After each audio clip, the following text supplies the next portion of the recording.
છોટાઉદેપુરના સુખી ડેમની કેનાલોમાં ગાબડા પડ્યા છે। 225 કરોડના ખર્ચ પર અનેક સવાલો ઊભા થઈ રહ્યા છે।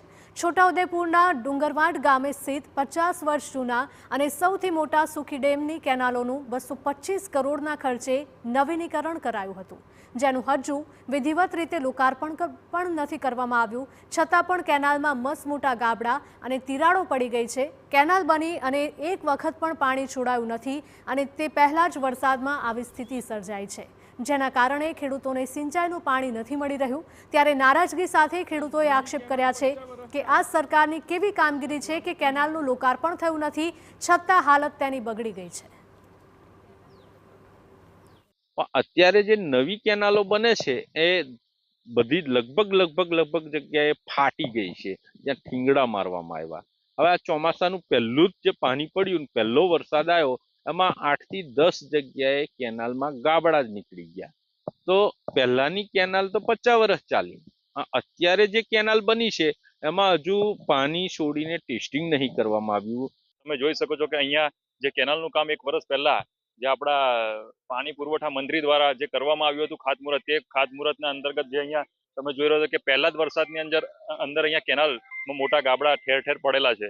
જો આવા જ આખા જિલ્લાની અંદર જે કામો થાય છે તેની અંદર આવા ગાબડા પડતા રહે તો શું આપણા જિલ્લાની અંદર જે ઓબ્ઝર્વર છે, આનો જે ક્યુબ રિપોર્ટ છે, ટેસ્ટ રિપોર્ટ કરવાનો હોય છે, તે બધા ઊંઘતા હતા?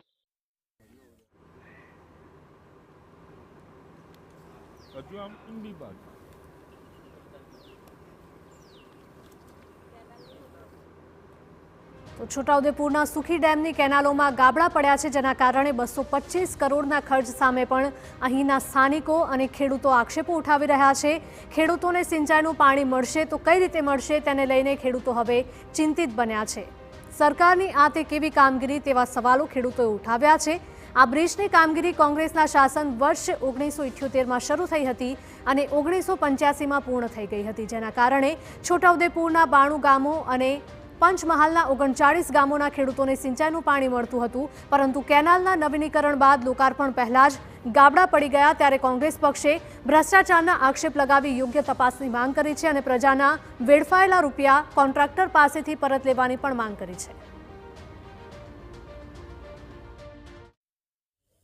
તો આ જે હાલત છે એ હાલત જુઓ અને માંગણી કરો કે આ બાંધકામ કોણે કર્યું, કયા કોન્ટ્રાક્ટરે કર્યું, કઈ એજન્સીએ કર્યું, કયા નેતાનામાં ભાગ હતા, એની તપાસ કરો અને આ જે છે આ તૂટેલું છે એની પૂરી તપાસ કરીને પૂરા પગલાં લો ને આ જે પૈસા ગયા સરકારના 225 કરોડ લોકોના ટેક્સના રૂપિયા એ પાછા અપાવો।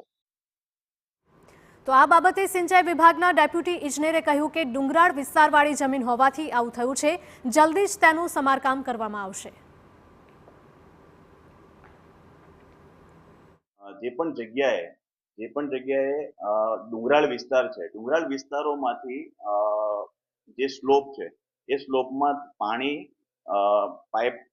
પાઇપમાંથી પસાર થતું હોય ત્યારે પથરા અને વુડન ડેબ્રિસને આવવાના કારણે પાઇપ ચોકઅપ થઈ ગયેલી હતી, જેનાથી હાલ પાણી એના કારણે હેડિંગ થયું હતું અને હેડિંગ થવાના કારણે પાઇપ ચોકઅપ થઈ ગયેલું હતું, જેથી પાઇપ ચોકઅપ થવાના કારણે કેનાલમાં લાઇનિંગમાં ડેમેજ થવામાં આવેલું હતું।